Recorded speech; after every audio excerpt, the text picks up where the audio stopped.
Catherine, what did you smoke? Is it? I'm trying to channel my Monday. Was something burning behind your house? Monday. Was there People are something? gonna hate you laughing. People are gonna hate good energy, positive vibes. I think I've realized. I've realized that in the course of life. Never mind. You are Good morning. Good morning. The weekend is over, Catherine. It's over, and it's a fresh new week. Of course, the buzz is still ongoing. So welcome to Catch Up Monday on Jasiri, where we fill you in on what went down during the weekend in case you missed anything, and of course the stories that we must have missed from the previous week. So here it goes. But before we dive into these hottest and trendiest stories, by the way, ladies, you know the usual. So I'm going to try and catch up Monday on you guys. How was your weekend? Well, No, don't pretend. That's not the mood. That's not what just happened. right now. well, we thank the Lord. We thank the Lord. We managed. We're living in very interesting times, so we didn't do past our power. Yeah, it was a working weekend for me, which is good. I like to work. I like to play as well, but we couldn't play that much this weekend. But yeah, it was a good weekend. How was yours? It was okay. It's one of those weekends that I can't remember now. Wow. Yeah, it happens to me a lot on this show. So like they ask me. There are many reasons why people can't remember things. Which of the reasons? So maybe it was just not so notable. Okay, it's not that you were like. No. I would ask Catherine that question. Actually, no. I was on good behavior. No. But I think that if it wasn't so eventful, you just Yeah. somehow forget. Like it's coming back in trickles, but I can't picture it. Probably because you had an easy weekend. Yeah. Because sometimes we work so hard. I keep saying it, especially in Lagos.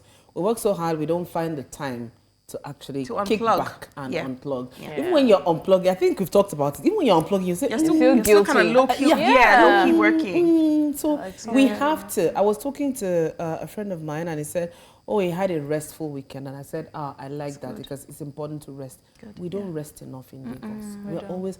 Have you seen Lagos roads on the weekends? Oh, there was traffic Saturdays all and day. Sundays. Yeah. I'm always asking, like, where are you people going? It's a Saturday. Yes, no. Don't you want to be at home and enjoy your rent? It's not just Saturdays, Like- public holidays, COVID period, NSAS Sundays. period. Everywhere. People are going somewhere. Yeah. There's always somewhere to go. And I wonder where are these places? Because sometimes I'm like, okay, I want to go out. And I'm like, where do you guys go every single day? Weekend, I don't try hanging out weekends. I don't try it. It's Because tiring. it takes away from your weekend. You would almost imagine going to a cinema. You would almost start lapping each other because it's so crowded. Like I don't go out weekends. I don't, except if it's somewhere that maybe like It's rooftop quiet or or something. private. Exactly. Anyways, I'm not finished yet. Oh, Now, as the youth in the house. oh no. I'll say Oh, no. the only youth in the house. I don't know. please. Annie is in between.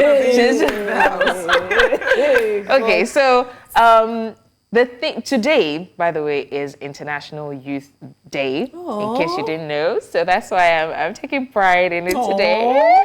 And the theme for this year is From Clicks to Progress: Youth Digital Pathways for Sustainable Development.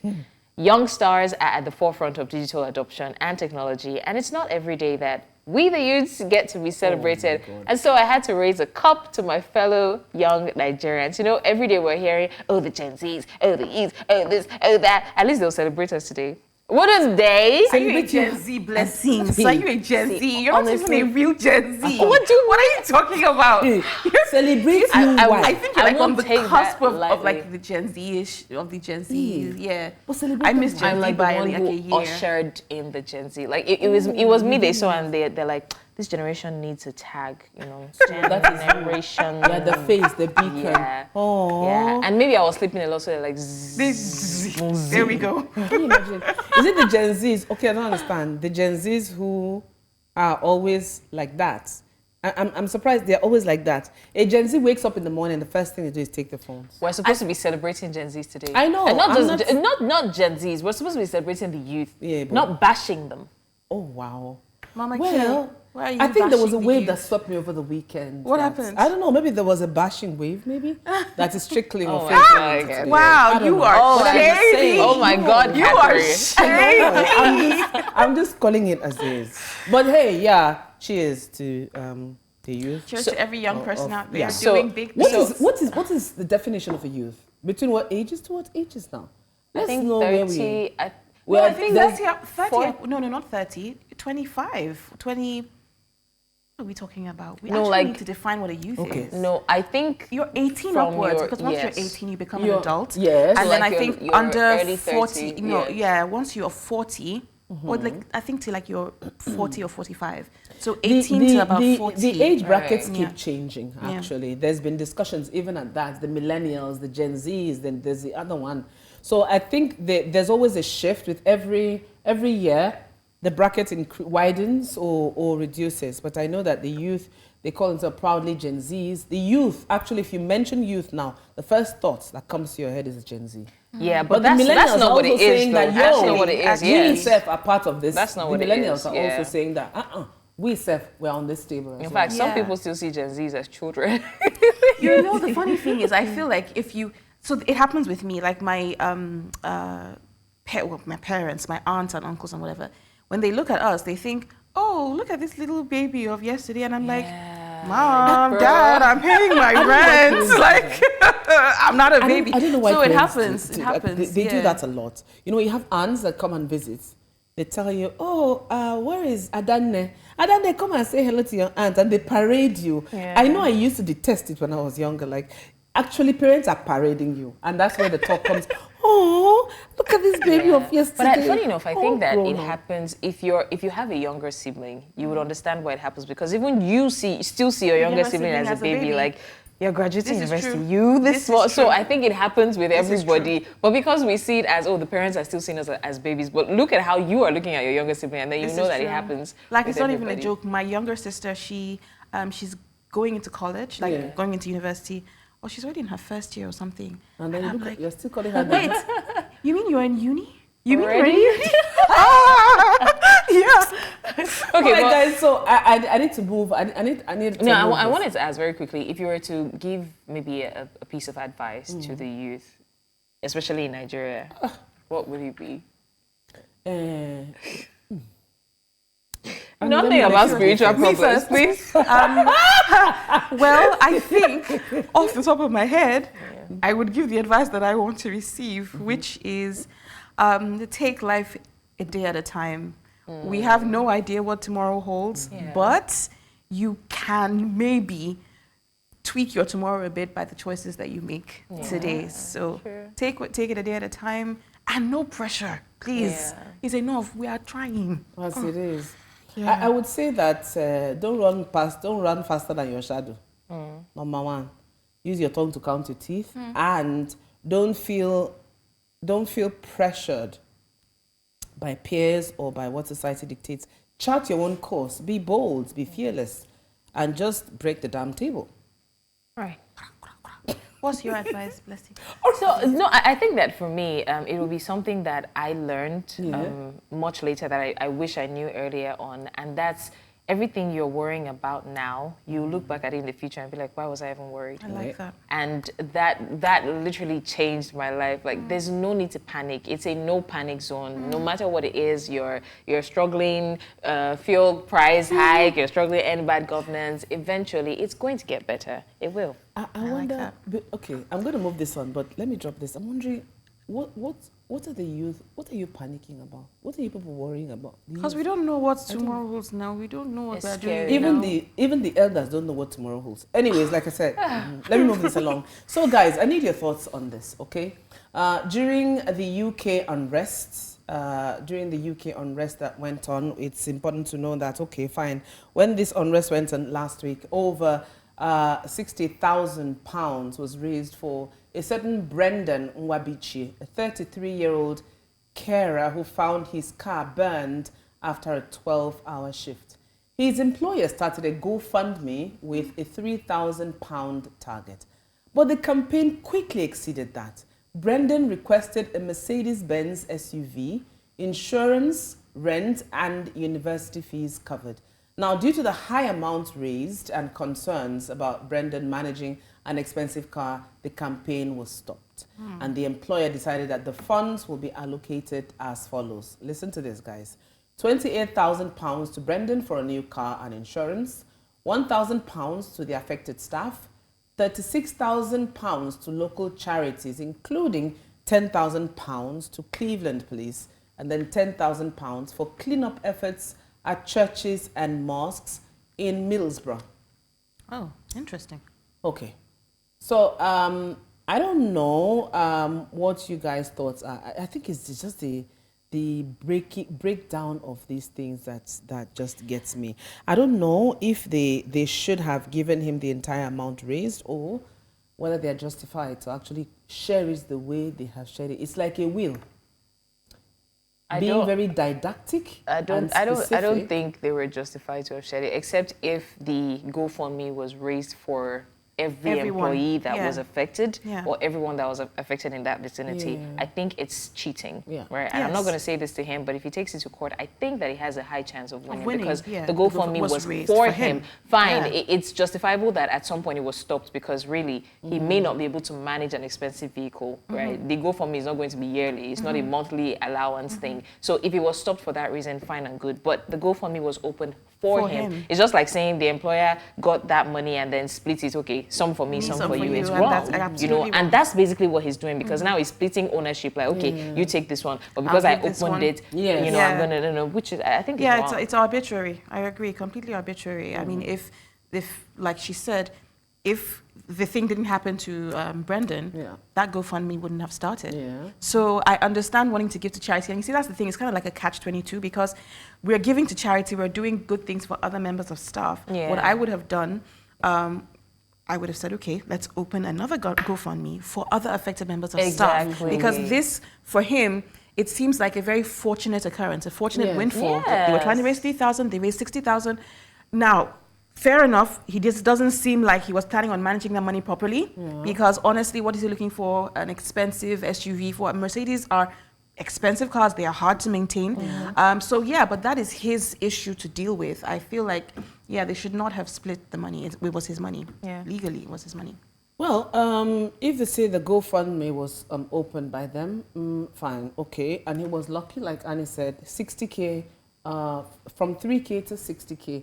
And probably because the UK is, like many countries in the West, it's a very controlled economy. They have very controlled economy and very strict on how they do things. My own is that for you to decide amongst yourself, between yourselves and say, okay, this is how we are going to disperse these funds.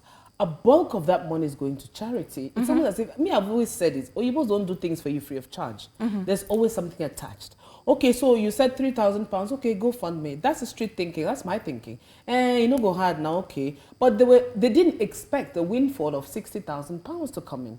So in their minds, I think they're believing that since he was for £3,000, okay, he's lucky enough to receive more than that, maybe 10K pounds. And the rest, they feel that it's within their purview to distribute it the way they distribute. 36,000 going to charities. On basis of what? And who decides which charities get which monies? I think this is similar to a story that I saw. So there's this lady, she was just riding along the street and then her car stopped and one beggar on the street came and helped her. And herself and her husband, I think they opened a GoFundMe for him. Like, oh, this guy is this, that. And then she said that they needed so and so amount for him, to get him started on life and stuff. And then they raised the money and people got so compassionate and started donating more money.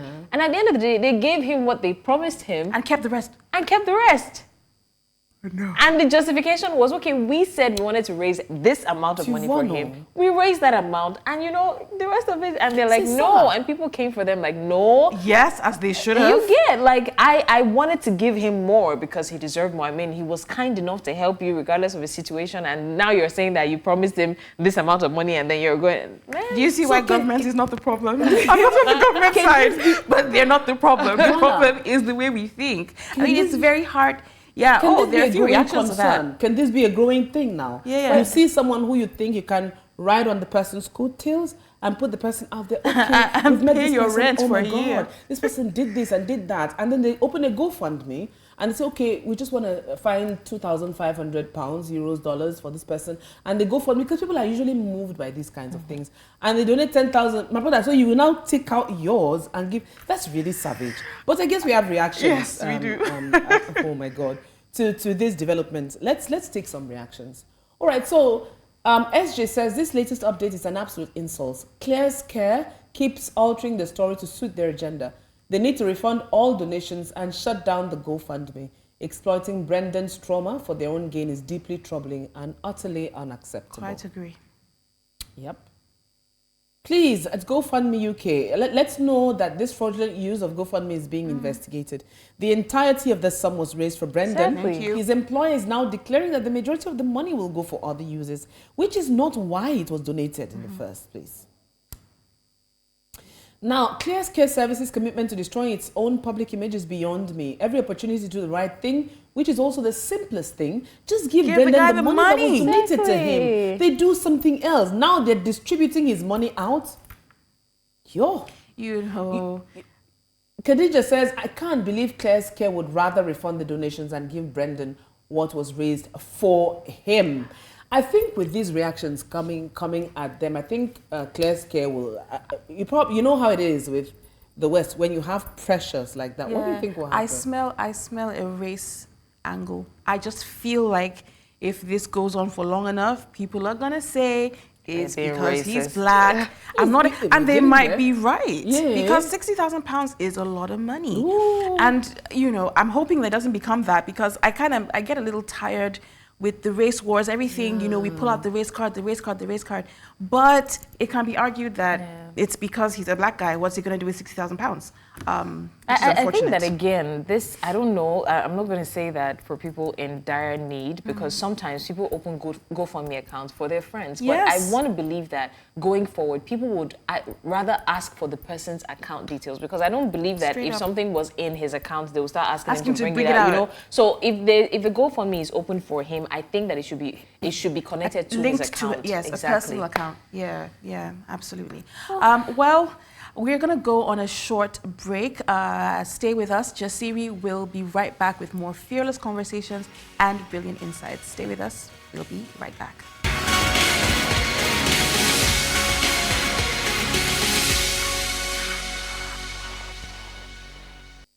Welcome back. It's still Jasiri and we're still in the studio. Remember, we're streaming live on our social media platforms. We are at News Central TV, and use the hashtag Jasiri to be a part of the conversation so that we know that you're watching. Now, over the weekend, the Senate denied allegations of allocating new salaries and allowances to senators, asserting that they only receive what's prescribed by the Revenue Mobilization Fiscal Allocation Commission, RMAFC. Now, in response to claims by the former president, Olusegun Obasanjo, that the senators receive incentives from the presidency, Senate spokesperson Yemi Adaramodu issued a statement that clarified that senators earned around 1 million naira monthly, covering a basic salary and various allowances. However, the statement did not address the controversial running costs, which the former senator Shehu Sani revealed to be an additional 13.5 million naira monthly. Now you're talking. Wow. Now, Adaramodu also emphasized that the 100 billion naira for the constituency project is used for actual development work managed by government agencies, not lawmakers' personal gain. Now, he firmly stated that the Senate cannot set its own salaries and dismissed any suggestions otherwise as uncharitable and satanic. Come on. Reiterating the 10th Senate's commitment to national development without seeking extra benefits. That's my response. This is why I sit I can't move it through without laughing. What did I hear? Satanic. When I say there's really spiritual, people say cut with the spiritual angle. But why does he have to go with satanic? Okay, let's dive deep. For me, I don't have a problem with the beautiful English you've written there. My own is that put your money where your mouth is. Can you let us see the love letters to show that, okay, this is, we earn 1 million a month. Thank you. It's easy to come and say, okay, well, actually, we don't earn much. It's just 1 million. How about the 13.5 million you earn monthly? What's hidden inside there? So if you want to make matters, if you want to make or come to equity with clean hands, Show us this love letter that has everything stipulated, so we know that it's not satanic or barbaric. Or better still, perhaps, maybe the bank can alter your bank statement. Yeah. Let's leave the bank. Maybe show us the projects, the developmental projects that are being worked on. Just show us one. We're not even asking for all, just one. 100 billion naira for constituency projects used for actual development work managed by government agencies. Show us the development work. Yesterday I was looking at this organization, and they go around Lagos, like the slums of Lagos, and they try to get kids and send them to school. And these people were asking for, they were soliciting for funds, essentially, because it takes a lot of money to do that. Of course. How come we still have people running around the streets, poor, broke, uneducated, and we have this much money being pushed into the local government or the communities, and there's no development? How come there are no new schools? How come the schools that are there are dilapidated, are falling apart? They don't have chairs, they don't have textbooks, they barely have teachers. Yeah. I see this as their salaries weren't increased. It's sort of an insult, honestly. Okay, it is. When the president gave his speech about the End Bad Governance protest, we were upset and all, but he reeled out his achievements. And let's be honest, some of them were faulty, some of them had issues, had some K-legs. But you could not dispute that they were not there. So all of this debunk, refute, barbaric and satanic and all the English show speaking. workings. What is the proof? Yeah. Developmental projects, 100 billion naira for developmental. It's such an insult on Nigerians. Yeah. I've said this over and over again. When we refuse to ask for accountability, we don't get it. Yeah. When we ask for accountability, we get an apology of a statement or a speech from somebody that thinks that we would not ask for further proof. Like somebody literally just outed you guys, like you guys are making more than you're saying, and then you're debunking and refuting and there's no proof. Yeah, and you can't say that you're doing 100 billion. Listen, guys, it's simple. We ask for accountability and we don't get accountability. You throw us off the scent with something else to distract us. And you expect, because it is something that has continued and has worked over the years, and you think by throwing us off the scent, we would get distracted and say, kilo kami, and enter the next thing. But you don't know that now, guys, it's International Youth Day. The story is changing. The youth now, what they call them the next gen, are demanding answers. Because if you don't ask for accountability, you're not going to get it. It will not fall into your lap. So, Oga, with all due respect, we are asking you, break it down, aka what? Show working. It's one thing to say this is what you're doing, and you come and blanket roll us, you drop 100 billion. Okay, we are doing 100 billion of constituency projects. That is so, you know how you do balance sheets in accounts and you write miscellaneous or contingencies and you put that. That's what it sounds to me. Contingencies 100 billion. Extra. Where the projects, name them now. Also, I'm saying we know what a million naira can afford. We know what it can afford. Not even just now, 5 years ago, 10 years ago, we know what a million can afford, and it cannot afford some of the vehicles that we see our senators driving, much less the ones that their aides and assistants drive. So I'm saying 1 million naira basic salary. Baba, show working. I call as simple foul. as that. You're now saying uncharitable and satanic, man, serious now. No, it's sensationalism. Because, like I think we've said this many times, religion has been used as a weapon. And so by the time you mention Satan, everybody goes, oh my gosh, the big bad Satan. Okay, let's talk about it. It's just sensationalism. No, we don't need that. This is Monday, guys, and we're in 2024. Our eyes, I don't read. Everybody, I don't reach back. So, you can be taking us for granted. There's some things you slam on us. We say, but, some things you also say when you're in government, and then you say something, guy, that sanokolpa. There's something, yeah, let's call there's something when no balance. All right, so let's go into these ladies.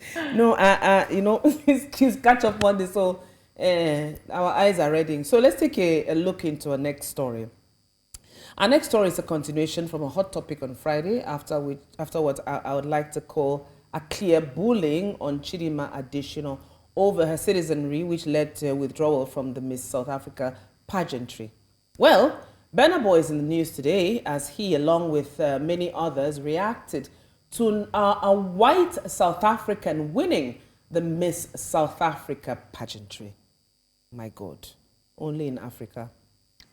So okay. So I'd have you know that Mia Leroy is the new Miss South Africa, and she is the first Miss SA winner who is deaf and has a cochlear implant. So we give them a thumbs up for the inclusivity, you know. And she would, of course, be the first contestant at the Miss Universe, I think, 2024 in Mexico with such a disability to take part in the competition. For her tenure, she walks away with the Moana crown, a lavish, fully furnished apartment, a Mercedes-Benz, 1 million rand, and more prizes. Now, if you remember, and if you've been following the story, we know that this was the same crown that Miss Chidima Additional was competing for. And Burna Boy reacted and said, so after all that. It's a wicked laugh. Now, this is a satanic laugh. And somebody said we would rather have a white bee Miss South Africa than a black woman. Oh my God. Now, in her defense, though, I believe that Mia Leroy was born in, I think, Western Cape in South Africa, but the history remains, of her ancestry remains to be known. Now, this person says Mia Leroy, aka JC Leroy, Miss South Africa. Parents from French descent, loved by South Africans. Chidima, born in South Africa from a Nigerian father. Xenophobic South Africans hate her. They say she's not South African. Xenophobic South Africans are an embarrassment to our country. And this is a South African speaking. Tuso says, again, someone asked here on Twitter, how will Chidima represent the South African indigenous tribes when she can't speak any local languages? Well, how will Mia, the crowned Miss SA, represent the African tribes with that what? Satanic laughter. Honestly, after Chidima's experience, a deaf woman. Daniel Rega. Come on. A deaf woman, I don't like that word, just won Miss South Africa for the first time. That's a show of representation and inclusivity. What happened to Chidima is unfortunate, but it's also hypocrisy to mock the winner, Mia, based on her skin color. That's subtle racism and the very same thing we are trying so hard to end. Thanks, Daniel. She's shift and sit down somewhere first because you don't know what is happening. Nigerians need to understand that their opinions about what happens in SA is meaningless. Wow. They should rather focus on their misgoverned country, poor sportsmanship, and how they are scattered all over the world. Mia Leroux is our Miss SA and there's nothing they can do about it. My sister, clap for yourself. As South Africans, we stand united. We are not xenophobic, Afrophobic, or racist. We simply refuse to be taken advantage of. What? Tyler, Miss SA, McG. Okay, Joy Zelda says, Nigerians say Chidima didn't audition to be Miss Nigeria. She's not Nigerian. She doesn't have a Nigerian passport and she doesn't vote in Nigeria. So they don't want her to be Miss Universe Nigeria, yet wanted her to represent South Africa as Miss SA. Disgusting. Okay, so before we deviate from the point, because this is... So it's a whole lot, right? Yeah, first off, in the news, Miss Universe Nigeria has extended an invitation to Chidima to partake in the pageantry, and we love to see it. And I think that's what that last tweet was referring to. This is the message that was written to Chidima, and it is signed by the National Director of Miss Universe Nigeria. So we remember what the story was. Chidima Additional.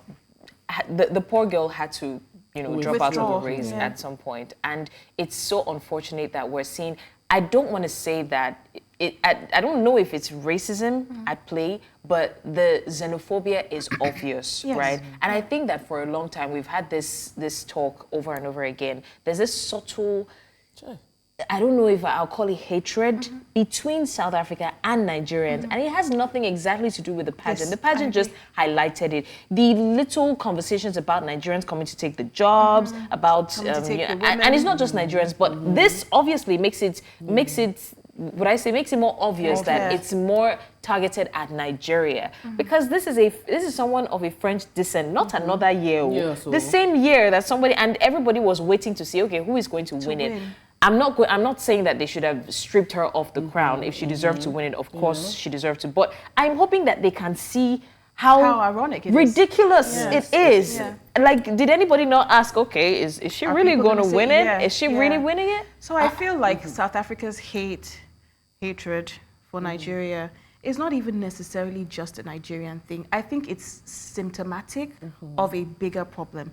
I think Africa as a continent has a self-hate problem, and we project that self-hate out in different ways. Bleaching our skin, for instance.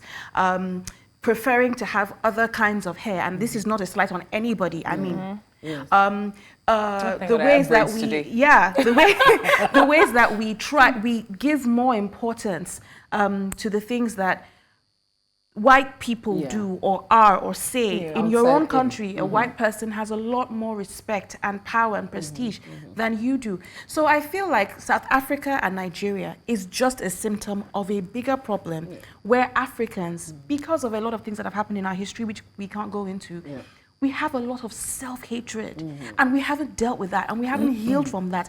And so we, instead of us dealing with it, we project it outwards onto other people.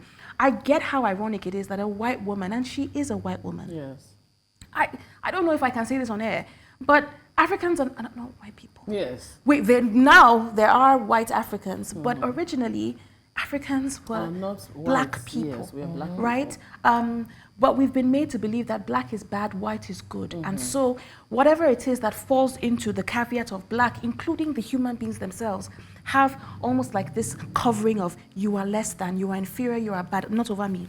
I was just trying to make it a little lighter, but you get what I'm saying. So I don't even think South Africa understands that it's not Nigeria that's their problem. It's not anyone that's their problem. It's internalized hate and self-loathing. I think we are petty as Africans. I know everybody, we have a bit of pettiness in each and every one of us, but with South Africa, I don't want to overflog the issue. Everybody has said that the xenophobia in South Africa is palpable. You can cut it with a knife. It is that thick. And the fact that there's always been that subtle war between Nigeria and South Africa. Nigerians, when we go anywhere, we announce ourselves. We are aggressive in the way we move. We don't mean we are really aggressive. Aggressive is just how we are. We take up space. Yeah, we take up space. Sure, that's a nice way to put it. Yeah. We take up space. But also, you've said that, white doesn't represent Africa. Let's be honest. It has nothing to do with racism. White, if you hear Africa as a continent, you're not thinking of the Igbo White person. People. Yeah.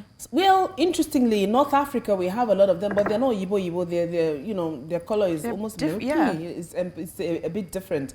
But let's say South Africans will argue that it's a rainbow country, meaning that they have, the people with different descents. Race, But it's very rare to find a Miss South Africa that is black. Because even in runways and modeling, in the modeling industry, you see that South Africans, is difficult for them they must go on strict diets because of how their body shapes are. They're just naturally endowed with that. And in the modeling industry, so it's very hard to see that an entire Miss South Africa pageant, you see blacks from top to toe. If there are 12 contestants, you see 1 to 12 blacks. So if it's even about the white Africans, black, like the North Africa, for example, they would say that they've always said North Africa is not Africa. But I beg to differ because we're all Africans. But if you look at South Africa, like you said, they would argue that from their history, you'd see they have a lot of mixed race children.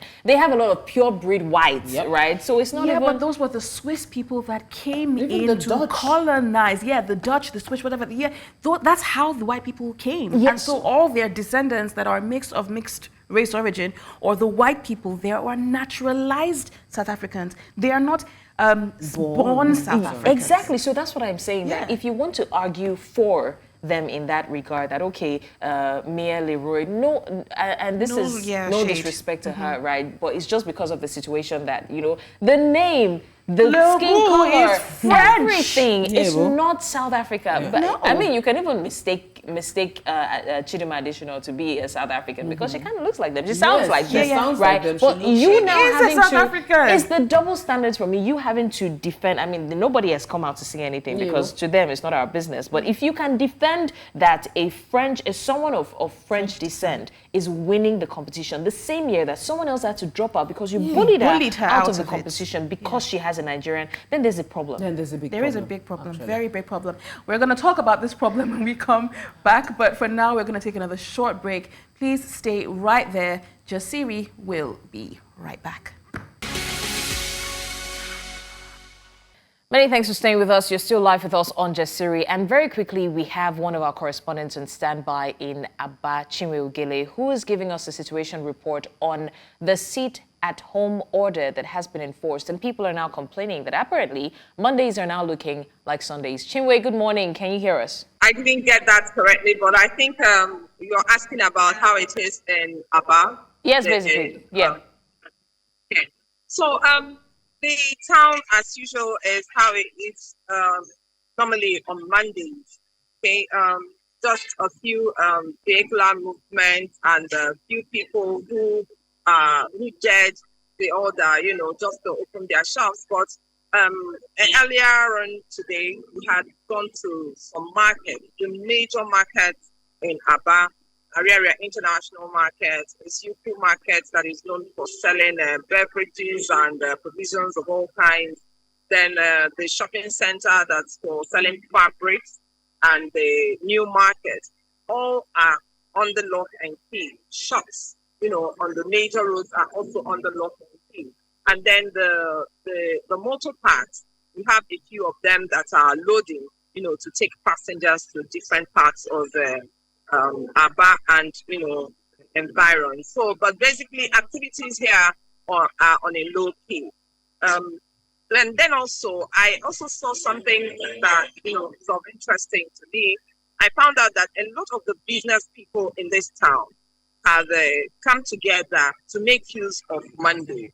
They decided that Mondays will no longer just be for idling away. So they now train, they do exercises every morning. So before 7 a.m., they were already in the field where they now conduct their morning exercise. So they say it's a way of easing off and not just letting the day waste completely.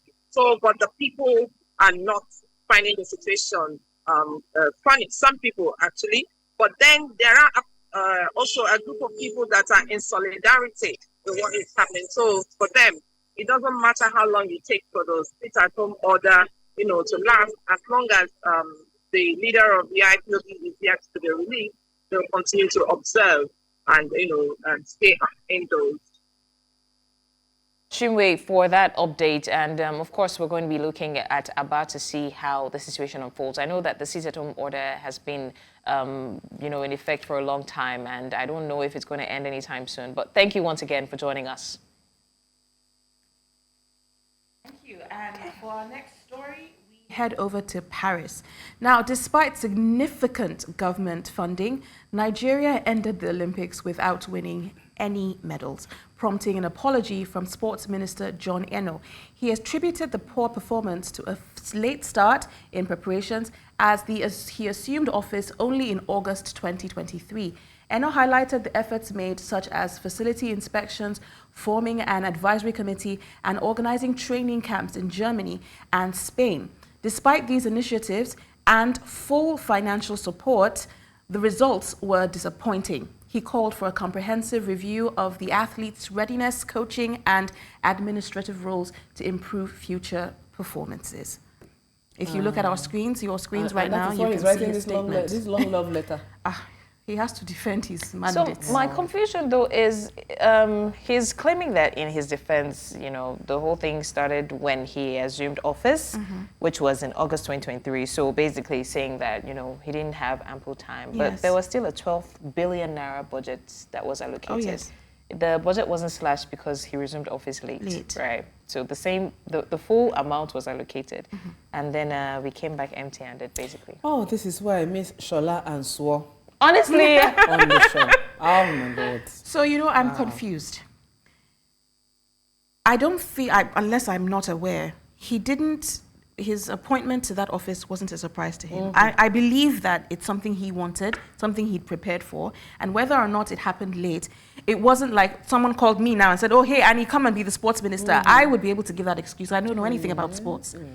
But you being in that field, whether or not you assumed the role late, should you not have had your own personal preparation or preparation plan that you would put in place as soon as you got in there so that you would hit the ground running? I'm actually, it's confusing for me. And it doesn't even seem like a reasonable excuse. It feels like, hey, listen, guys, I can say I came late, but how come nobody is calling me out for saying you came late, but you also came without a plan?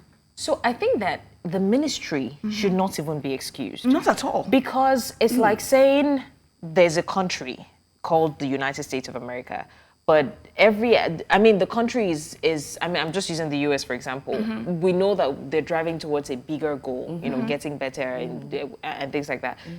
Then you say that because a new president just came, the president is not really aware of the goal, so he has to start it. No, he's not done, right? So if someone else is coming into the picture, there was somebody there before. Yes. It's not, this Olympic was not surprise, we're having Olympics. That's what I'm saying. It's been announced. I mean, they knew that they should be prepared. So the minister coming in, I'm just for lack of better word to say, should be a figure, that just assumes position representing to continue a system. Representing the system to continue the preparation. The system should have already been be in preparing. place. It's not the project of, okay, he's coming on board, let's give him this project to see how he No. does. Okay, so it's like you come late to class, to write an exam, and you fail because you didn't study, and you fail, and then you say, I don't understand why I will fail. Okay, I need to recall my answer script. And now, you're sorry to interrupt you. Yeah. So now you're saying, no, I need to recall this and that. You're saying that, okay, there are certain factors that are beyond your control. So who is to blame? The athletes, the coaches, the system? What is it? You've raised the valid points. Blessings has raised the valid point. The system doesn't have anything to do with you. The system should already have been in place. I'm sure if Swo and Shola were here, our guests on Hot Topic Special on Friday, were here, they would say, it shouldn't be surprising. And Swo actually called it. She said, when I think Shola was saying how he was hoping that Amusa would come home with something. Swo said nothing. She's not even expecting anything because of what she saw at the camp. Everything was poorly done, poorly prepared. The athletes they were struggling. You understand? And then you say you are shocked that nothing came back. 12 billion. I know for a fact that some athletes that competed in the Olympics had been preparing for like a year in advance. But you're sending your athletes like 2 or 3 weeks, max a month, to is it Germany? To Germany the and training Spain. ground. Yeah. What happens to you taking that up as a project in Nigeria to have a facility that people can train? So it's like this, using the same examination analogy now, you're telling me that, okay, I have an exam in 2 weeks, and then you're just sending me somewhere to go and start preparing. There's no way. This is what happens. This is what happens when you don't have checks and balances, and when there is no accountability. Every cause has an effect. Of course. But in Nigeria, it seems like we have a lot of causes, but no effects. You people can do things and nothing happens. There are no repercussions. There's no punishment. You're not made to pay for the thing that you've done. And that's why I feel like a minister can make a statement like that and say, well, we failed woefully at the Olympics because I came into the office late. That sounds like what you say when you go to school and say, oh, teacher, the dog ate my homework. It's what a child would say. And it is very, very, very insulting. Because the Olympics is not playing football in the backyard of your father's house. You know what the Olympics are. It's a major worldwide event that people... You see, we don't carry things with importance in Nigeria. And that is our problem. And we take it everywhere we go. No. So we carry things with importance. No, we can't. Like what? We don't now. It's just like private jets. Okay, private jets. I'm sorry. I'm sorry. Private jets. There are things and yachts. Yes, there are things that are important to us. You know, this is just not renovating homes that probably didn't need to be renovated in the first It's a shame on the entire ministry. Terrible First of all, shame. to send somebody to say something like that. that. There's no other excuse you could have Whoever wrote given. that speech should actually be, they should be There's sanctioned. nothing else you could have said than saying that I late. just came into the office, and so I... You know, I'm even trying to play devil's advocate. You need to stop it, please. Because I was going to say, maybe the man will say, this is not my forte now, it's not my office, it's not my... Then what are you doing there? Cesar, I can't even hold brief. So what are you doing there? Ladies, there's on the bright side though, surprisingly, despite not winning any medal at the Olympics, Rena Wakama, the head coach of Nigeria's senior women's basketball team, the Tigress, has been named the best female basketball coach at the Paris 2024 Olympics tournament. Big ups to her. Now, Rena guided the female basketball team to the first ever quarterfinals of the Olympic Games when they beat Canada 79-70. And this marked an impressive record of being the only African basketball team, both men and women, to progress to the last 16 at the event. My sister Otilo, she has gone. She went there to sell her market. If your country did ginger, she's about to go. You know what came to my mind? If your country did do you, no do yourself. Mama, don't go. You will see that from here. Just watch out. Let's be following Rena closely. My sister, you will hear that Otilo. She has law. Speaking of Otilo, we need to law. We need to law. We need to law. We hope that you had a very good time with us today. We certainly had a great time catching up with all of you. Join us again tomorrow, 10 a.m. for another episode of exciting conversations and trending stories between us and our special guests. And so now, from me and the ladies, it is goodbye. We will see you tomorrow. Bye.